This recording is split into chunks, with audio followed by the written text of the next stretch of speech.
안녕하세요. 이변은 있다 이동현 변호사입니다. 오늘은 여학생에게 성적인 메시지를 보냈다가 학교 폭력으로 신고를 당한 경우 어떻게 대응해야 되는지에 대해서 알아보도록 하겠습니다. 제가 이제 오늘의 주제를 선택하게 된 이유는 최근 저한테 이제 뭐 여학생에게 성적인 메시지를 보냈다가 학교 폭력으로 신고를 당했다고 이제 어떻게 대응해야 되는지 문의를 하시는 분들이 많습니다. 상담 신청하거나 문의를 하시는 분들이 많은데 그에 대한 간략하게나마 답변을 드리고자 이제 오늘의 주제를 선택해 보았습니다. 이제 우선 들어가기 앞서 학교 폭력의 개념에 대해서 간략하게 보면 학교 폭력은 학교 내외에서 학생을 대상으로 발생한 상해, 폭행, 감금, 협박, 약취유인, 명예훼손, 모욕, 그 다음에 이제 공갈, 그 다음에 강요, 강제적 심부름 및 성폭력, 따돌림, 사이버 따돌림, 정보통신망을 이용한 음란 폭력 정보 등에 의하여 피해 학생에게 신체, 정신 또는 재산상 피해를 수반하는 행위를 의미합니다. 그리고 이제 여학생에게 성적인 메시지를 보낸 경우 좀 전후 맥락에 따라서 조금은 다르겠으나 일반적으로 성희롱, 여기 통신매체 이용 음란 등에 해당합니다. 그렇기 때문에 그렇고 성희롱이란 통신매체 이용 음란은 학교폭력 중 성폭력의 한 유형에 해당합니다. 그렇기 때문에 이제 이게 성사안이 돼버리는 겁니다. 성사안이 되는 거고 그렇게 되고 그 다음에 이제 학교폭력대책심의위원회로부터 그러면 이제 조치를 받을 수도 있겠죠. 그럼 그렇게 이제 정확하게 알고 있으시면 될 것 같고, 그럼 이제 여학생의 성적인 메시지를 보냈다가 학교 폭력으로 신고를 당한 경우 어떻게 대응해야 되는지에 대해서 한번 알아보도록 하겠습니다.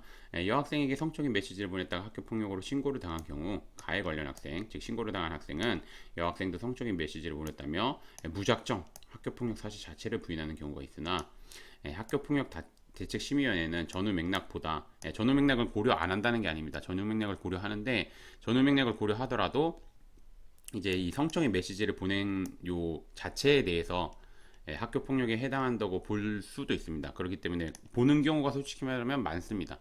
그렇기 때문에 무작정 혐의를 부인해서는 안 됩니다. 그럼 이제 어떻게 대응해야 되냐? 제가 좀 두 가지 부분으로 나눠봤는데, 즉 요거 같은 경우는 이제 말 그대로 그 가해 관련 학생이 능동적으로 이제 성적인 메시지를 보내거나 그런 경우고, 이 다음은 이제 말 그대로 가해 관련 학생이 여학생이 이제 뭐 성적인 메시지를 보내고 오히려 여학생이 더 심한 성적인 메시지를 보내고 거기에 이제 맞장구 쳐는 정도로 이제 뭐 약한 수위의 성적인 메시지를 보냈다면, 그러니까 즉 수동적인 거죠. 수동적인 경우 이렇게 두 개로 나눠 가지고 제가 대응 방안을 좀 말씀드리겠습니다. 그래서 이제 첫 번째, 우선 그 가해 관련 학생이 능동적으로 이렇게 좀 성적인 메시지를 보낸 경우 여학생에게 성적인 메시지를 보낸 것에 대해서 반성하고 있으나 여학생이 서로 이야기하는 과정에서 여학생도 성적인 메시지를 좀 보낸 부분이 있다. 그런 거는 좀 참작해달라. 다만 성적인 메시지 보낸 거는 정말 죄송하게 생각한다. 만약에 그 친구가 나쁘다는 의사를 표시하거나 그랬으면 절대 안 그랬을 거다. 뭐 이런 식으로 해가지고 이제 최대한 가벼운 조치를 내려달라고 이렇게 주장을 해야 됩니다. 반면 이제 말 그대로 두 번째, 이제 수동적인 거죠. 그러니까 수동적으로 이제 맞받아치는 정도, 그리고 아주 경한 정도의 성적인 메시지, 뭐 이런 경우에는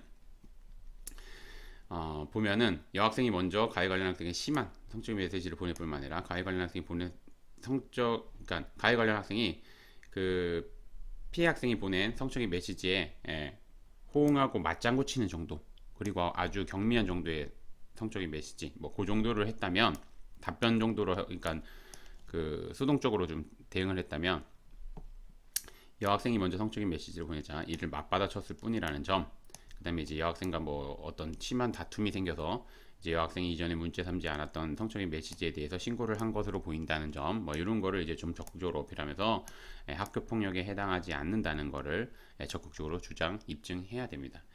그런데 이제 이런 거를 좀 혼자서 대응하는데 좀 어려움이 있을 수 있으니까 이제 뭐 변호사님 도움을 받는 것도 좀 뭐 괜찮을 것 같습니다. 그래서 이제 뭐 오늘의 주제를 좀 마무리하면은 정말 제가 이제 아까도 서두에서 말씀드렸듯이 이제 여학생한테 성적인 메시지를 보냈다가 학교 폭력으로 신고를 당해서 연락 오는 분들의 대부분이 말씀하시는 게 그 여학생 성적인 메시지 보냈는데 이게 학폭에 해당하나요? 라고 질문하시는 분들이 많습니다. 근데 우선은 제가 아까 앞서 말씀드렸듯이 학교 폭력에 해당할 여지가 굉장히 큽니다.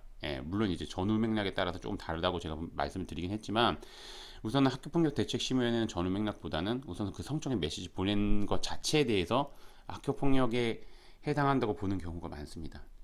다만 정말 예외적으로 이제 여학생이 오히려 더 적극적으로 남학생한테 이제 뭐 성적인 메시지를 보냈거나 아니면은 그거를 이제 남학생이 그냥 맞받아치는 정도고 그 다음에 이제 뭐 카톡이나 뭐 페이스북이나 뭐 문자나 그 내용을 전체적으로 봤을 때 여학생이 오히려 더 심한 성적인 말을 하고 남학생은 맞받아치는 정도로 아주 경한 정도의 메시지를 보냈다면 학교 폭력에 해당하지 않을 여지도 있습니다. 그런데 이제 그런 거는 이제 좀 법률적으로 좀 판단을 해야 되는 부분이기 때문에 제가 생각했을 때는 이제 이걸 이제 되게 안일하게 생각하시는 분들이 있는데 이것도 이제 성사안에 포함됩니다. 제가 아까도 말씀드렸듯이 이제 뭐 성희롱이나 통신매체 이용음란 그런 범주에 포함되는 거고 그 범주는 더 크게 보면 성폭력의 한 유형에 해당하기 때문에 성사안이라고 판단을 학교폭력 대책심의에서 성사안으로 보고 이제 그거를 판단하게 되는 겁니다. 그래서 좀 제가 말씀드리는 거는 좀 정리해서 말씀드리면 이제 뭐 혼자서 대응할 수 있으면 이제 제가 아까 말씀드린 것처럼 능동적, 수동적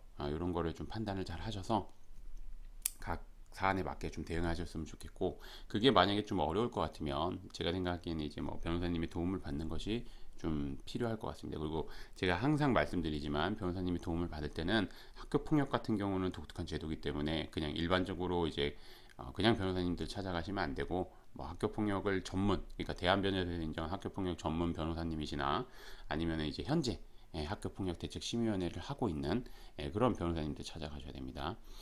그래서 오늘의 주제는 여기까지 마치겠고요. 저는 이변은 이따 이동현 변호사였습니다. 감사합니다.